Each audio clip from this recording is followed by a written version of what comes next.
राष्ट्रीय प्रवक्ता पूर्व सांसद जफर इस्लाम जी आपको संबोधित करेंगे। हमारे भारतीय जनता पार्टी के वरिष्ठ नेता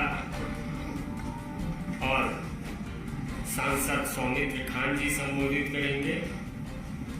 भारतीय जनता पार्टी के वरिष्ठ नेता चिंतक और बंगाल में निरंतर संघर्ष करने वाले डॉक्टर अनिर्बान गांगुली जी आपको संबोधित करेंगे। तो पहले मेरा निवेदन है माननीय जफर इस्लाम जी से कि बंगाल की उस दुर्भाग्यपूर्ण घटना के लिए संबोधित करें। धन्यवाद मयूख जी, आप सभी प्रेस बंधुओं का स्वागत है इस प्रेस वार्ता में।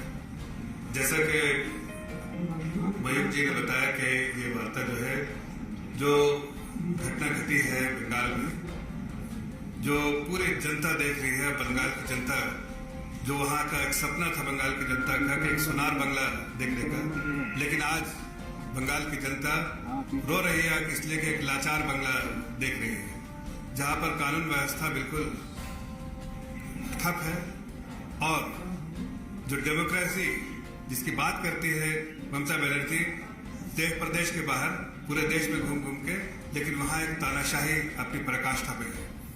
आज हम आपके सामने दो चार बातें रखना चाहता हूं। जिस तरह से अभिषेक, जो उनके भतीजे हैं ममता बनर्जी के, टारगेट करते हुए कहा है, किसके बारे में कहा है कि गोली सर पे मार देते, वो बात कर रहे हैं भारतीय जनता पार्टी के उन कार्यकर्ताओं के बारे में जिन्होंने वहां पर भ्रष्टाचार के खिलाफ एक शांतिपूर्ण तरीके से अपने जो पार्टी की बात है वो उसको जाके रखना चाहते थे, लेकिन जिस तरह से अरेस्ट किया गया, जैसे 30 लोगों को अभी एडमिट है, हजारों लोगों को अरेस्ट किया गया, हमारे कार्यकर्ताओं को, एक आम जनता को जिस तरह से दबाया गया, वो सब कुछ ममता बनर्जी जो है वो पॉलिटिकल वायलेंस से दबाना चाहती है।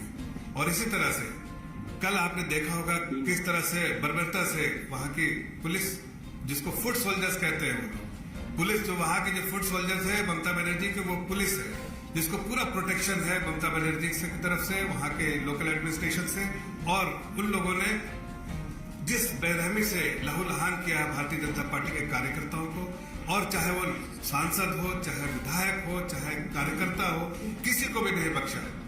चाहे महिला सांसद हो, आपने देखा हमारी महिला सांसद लॉकेट चैटर्जी के साथ, हमारे पूर्व सांसद जो है उनके साथ किस तरह से अत्याचार किया। लेकिन इनको समझना पड़ेगा ये भारत है, संविधान से चलता है। वो जिस तरह की भाषाओं का जो उन्होंने प्रयोग किया, जिस तरह से बल का प्रयोग किया, ये देश संविधान से चलता है, तानाशाही से नहीं।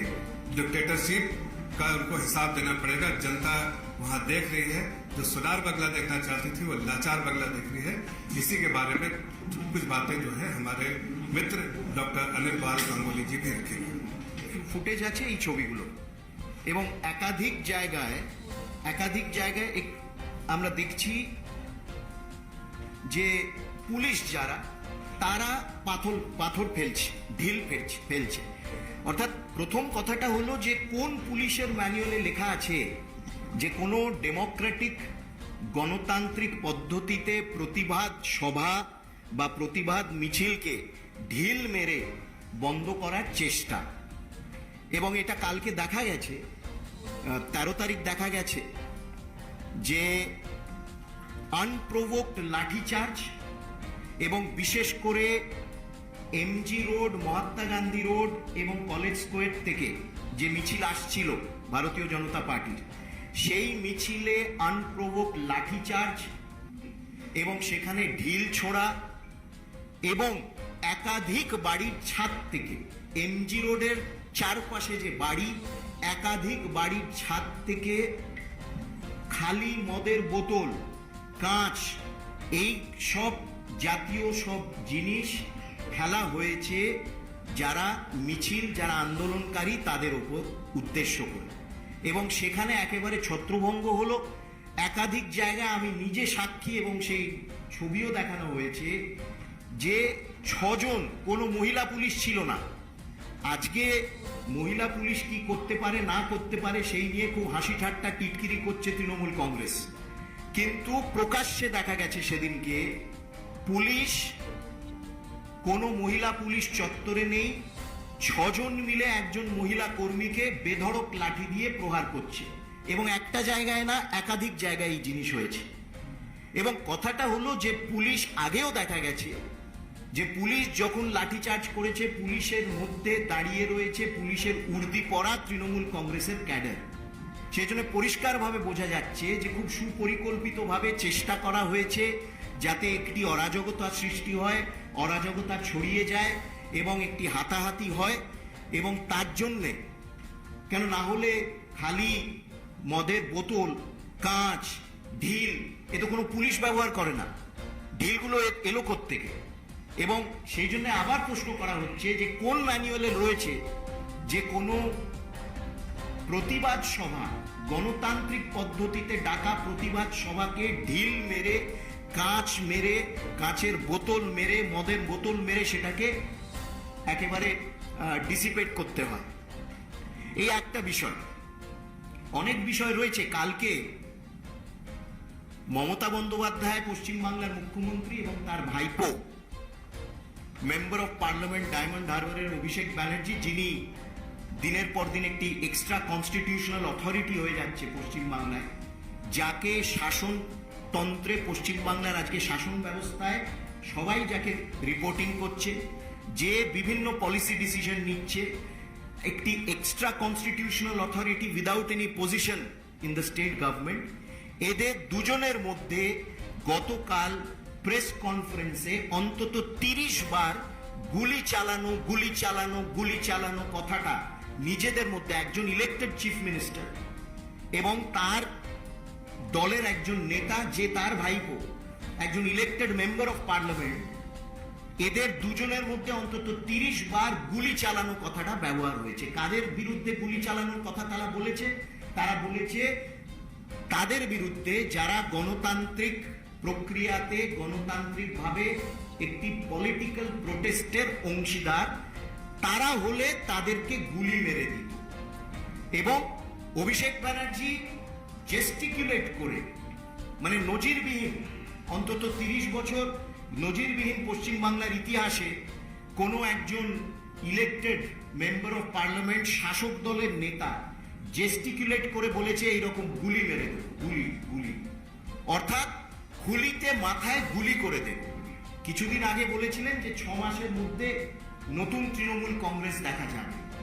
তাহলে আমরা বুঝতে পারছি যে নতুন তৃণমূল কংগ্রেস কি ধরনের তৃণমূল কংগ্রেস। একটি ফ্যাসিস্ট দল, ফাঁসিবাদী মানসিকতা, একেবারে এমন মানসিকতা যে গণতন্ত্র, ভারতের সংবিধান এবং গণতান্ত্রিক প্রক্রিয়াতে কোনো রকম বিশ্বাস এবং আস্থা নেই।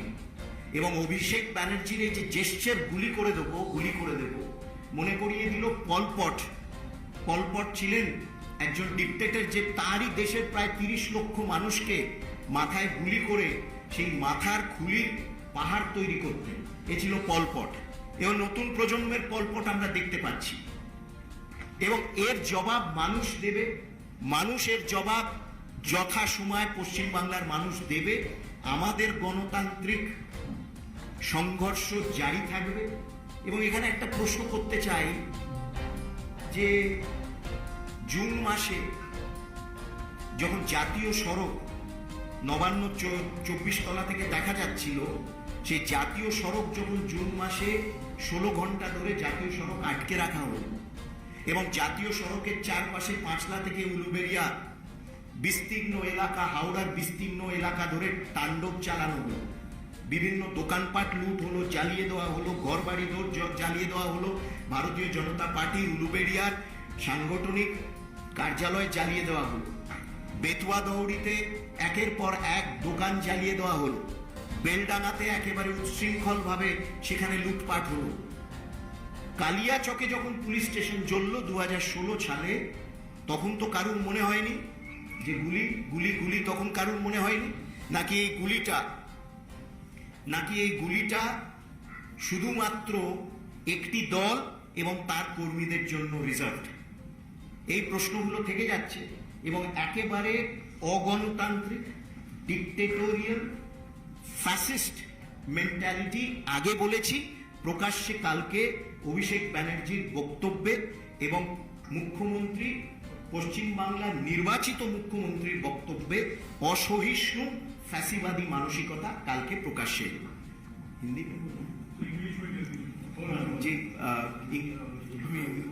तो एक है कि हिंदी में पहले बोलो। हाँ जी, कल जो हमने अभी दिखाया है कि ये तो प्रश्न हमको पूछना ही चाहिए कि पुलिस के कौन से मैनुअल में है कि आप पुलिस भी पथराव करके एक डेमोक्रेटिक प्रोटेस्ट मीटिंग को भंग करेंगे। ये कौन से मैनुअल में है, ये हम पूछना चाहते हैं पुलिस को। पश्चिम बंगाल के जो पुलिस है, पुलिस तंत्र है, संपूर्ण तरीके से एकदम राजनीतिकरण हुआ है इनका। न सिर्फ पथराव, पुलिस, पश्चिम बंगाल के पुलिस आकर भारतीय जनता पार्टी के जो ऑफिस है, वो ऑफिस में आकर भी कार्यकर्ताओं को वहां पीटा इस प्रोसेशन के बाद।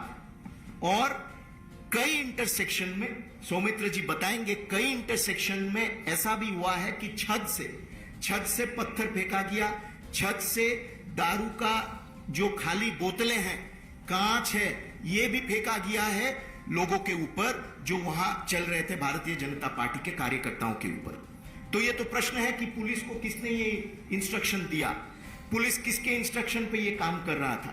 अनप्रोवोक्ड लाठीचार्ज पुलिस ने शुरू किया। न सिर्फ लोग महिलाओं के ऊपर, पुरुष पुलिस, 6 पुरुष पुलिस एक महिला को पकड़ के लाठी से पीट रहे थे, ये भी लोगों ने देखा है कल। और कल पश्चिम बंगाल के मुख्यमंत्री और उनके भतीजे अभिषेक बैनर्जी आपस में, इन लोगों ने प्रेस कॉन्फ्रेंस किया, प्रेस को संबोधित किया और आपस में कम से कम 30 बार इन्होंने ये शब्द इस्तेमाल किया, गोली मारना, गोली मारना, गोली मारना। और अभिषेक बैनर्जी ने कहा अगर वो होते तो वो सिर पे गोली मारते। ये शब्द उन्होंने प्रयोग किया। एक तो है एक्सट्रीमली अनकॉन्स्टिट्यूशनल, एंटी डेमोक्रेटिक, बोलने से भी बहुत कम बोला जाता है। फैसीवादी मानसिकता है इन लोगों का संविधान के प्रति कोई आस्था नहीं है और असहिष्णु टू द पावर इन्फिनिट है ये लोग कोई भी डेमोक्रेटिक ऑपोजिशन को टॉलरेट नहीं कर सकते हैं। और आप सोचिए, हम तो ये पूछना चाहते हैं कि बंगाल के जो बुद्धिजीवी हैं, यहां सारे दिल्ली में बैठे जो आंदोलनजीवी हैं, जो सारे एक एक बात के ऊपर चिट्ठी लिखते हैं भारत के राष्ट्रपति, उपराष्ट्रपति और सब लोगों को, पिछले 24 घंटा एक भी इसका विरोध नहीं किया इस बयान का।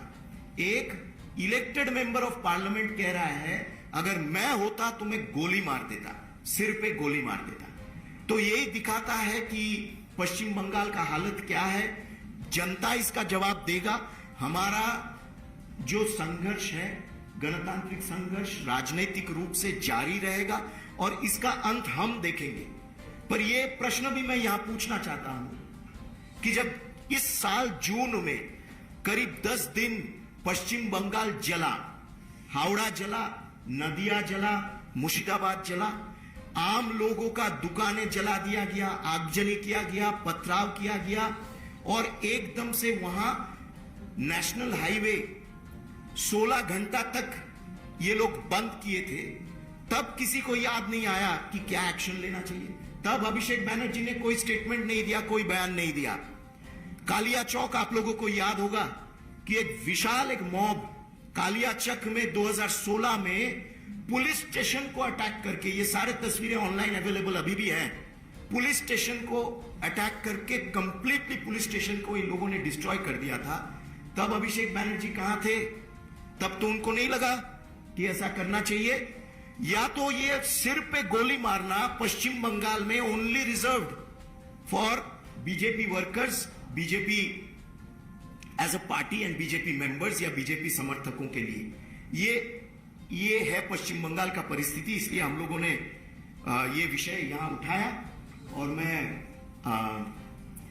अब बाकी जो अभी जी अब मेरा आग्रह है भारतीय जनता पार्टी के वरिष्ठ नेता सांसद सौमित्र खान जी से ये आपको संबोधित करें। हम यही बोलेंगे, अभिषेक बंदोपाध्याय का जो नया Trinamool underground leadership underground mafia जो कहते हैं, अभिषेक बंदोपाध्याय बोल दिया। Abhishek Bandopadhyay is a underground mafia with coal scam, with cow smuggling, सब कुछ लेके। इसलिए वो बोल रहा था गोली मारो। गोली किसको मारो भाई? पब्लिक को गोली मारो, पूरा जुबा को गोली मारो।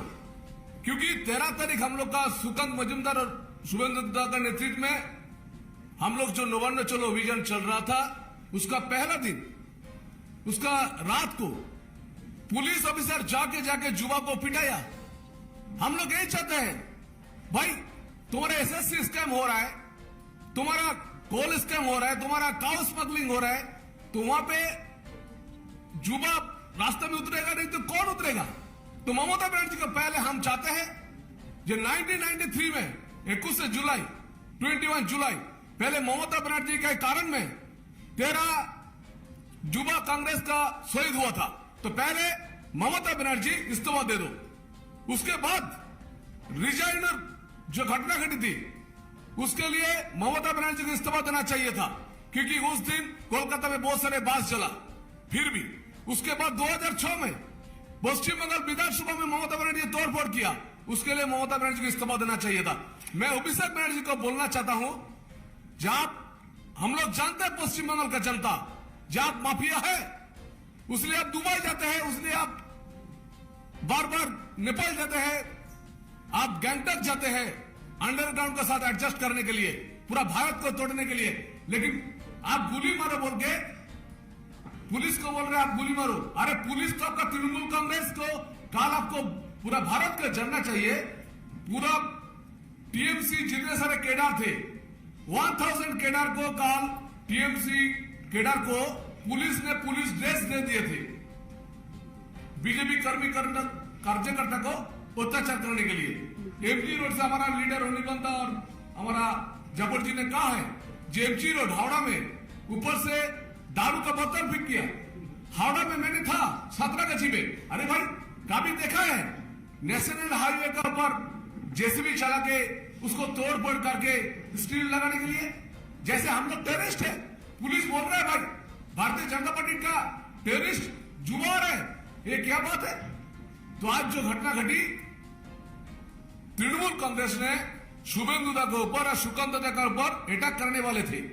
उसने महिला देखे, वो बोल रहा था महिला देखे कुछ घटना घटने के लिए वो तैयार कर रहा था, लेकिन हम लोग को पता चल गया था।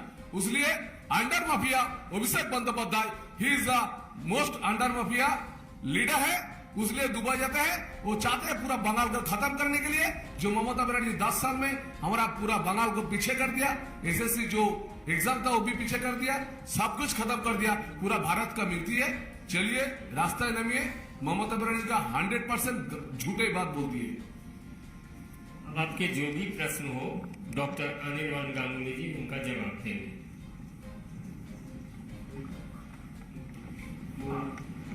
Sir, not just Abhishek Banerjee, but Nightstone spoke to the Law Minister Udayan. He said that if somebody will hit our worker, we'll hit back, and we'll hit 2 of the persons from the BJP. One of our workers is being attacked. So again and again, such kind of inciting violence is being used by the Bengal Minister. And when we tried to confront him, he stayed on his word. He said that yes, we'll do it. We'll hit back at the BJP. How do you respond to these statements that have been made by none other than somebody who is at a post with a minister over there in West Bengal government? No, I mean, that's basically their training. I mean, they are made ministers because they can speak in that way in West Bengal. The point is, on 2nd May, even without anyone hitting them, they killed, maimed, hit our workers. So, they don't need an excuse. They just go out and hit. That's the training that they have, and 13th September was one more day when we saw what they could do. So, it's nothing new. It's their mindset, and as I said, that mindset came out very clearly yesterday when their second supreme leader said that he would shoot people in the head. Any question?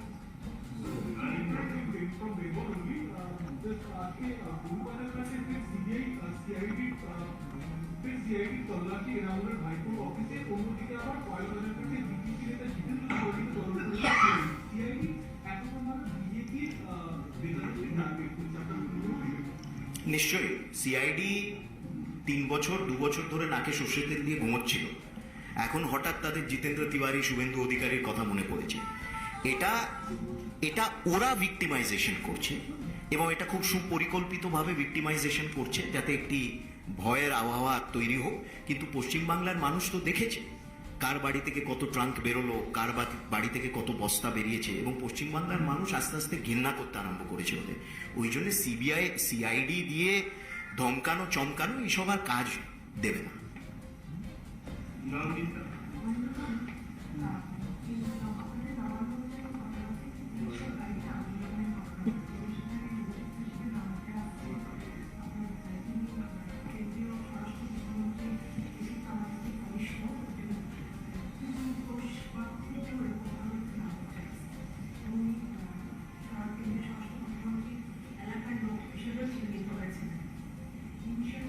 না, এলাকার লোক তো অনেকের এলাকায় অনেকে থাকতে পারে, তো তারা ইনভেস্টিগেশন করুক না, আমরা তো বলছি ইনভেস্টিগেশন করুক।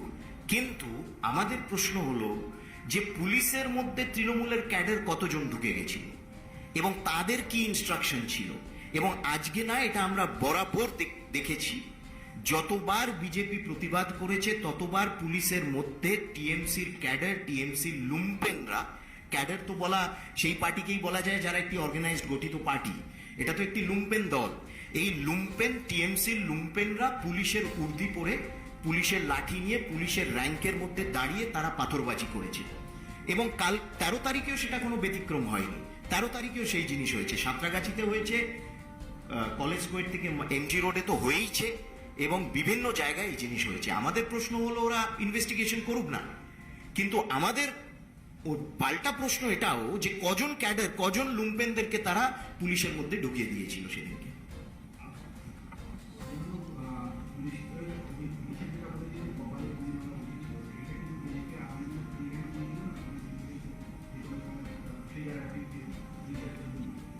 নিশ্চয়ই নিশ্চয়ই, এবং এটা হলো ইঙ্গিত, এটা হলো একটি মানে হিটলেরিয়ান স্ট্যালিনিস্ট ওয়ার্নিং তারা বিজেপিকে দিচ্ছে যে আগামী দিনে তোমরা যদি ভাবো যে কলকাতার পথে ঘাটে আবার আন্দোলনে নামবে, তোমাদেরকে এই করা হবে, মাথায় গুলি করা হবে। সেই জন্য বলেছি it is a combination of Hitler, Stalin, Himmler এবং পলপট।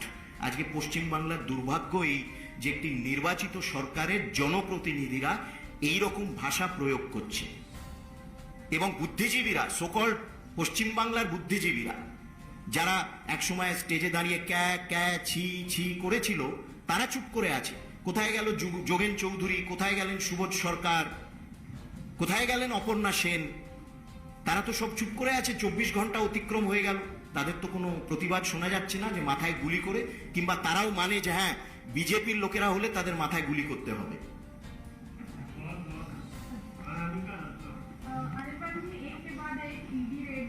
काफी सारे पैसे पश्चिम बंगाल से मिल रहे हैं और अभी तृणमूल के 4 डायमंड हार्बर के नेताओं के भी नाम आए हैं जिनमें पैसे की भी रिलीज हो सकती है। तो क्या इनमें भी सरकार की संलिप्तता देखती हैं, इसमें भी सरकार के कनेक्शंस देखते हैं? हाँ, देखिए डायमंड हार्बर में अगर कोई पकड़ा जाता है तो उसका तो ताल्लुकात किनके साथ है हम जानते ही हैं, क्योंकि डायमंड हार्बर के एकदम नायक जो हैं वो डायमंड हार्बर के मेंबर ऑफ पार्लियामेंट है। कुछ दिन पहले उन्होंने कहा था डायमंड हार्बर मॉडल, सबको अब इच्छा होता है कि गुजरात मॉडल जैसा हम भी अपना मॉडल बनाएंगे। तो ये डायमंड हार्बर मॉडल दिखा है लोगों को कि एकदम ये है ड्रग ट्रैफिकिंग का मॉडल है, ये one of the most violent model है जो कि विरोधियों को गोली से मार दिया जाता है। तो यही डायमंड हार्बर मॉडल है जो पश्चिम बंगाल के नियति में अब दिखता है।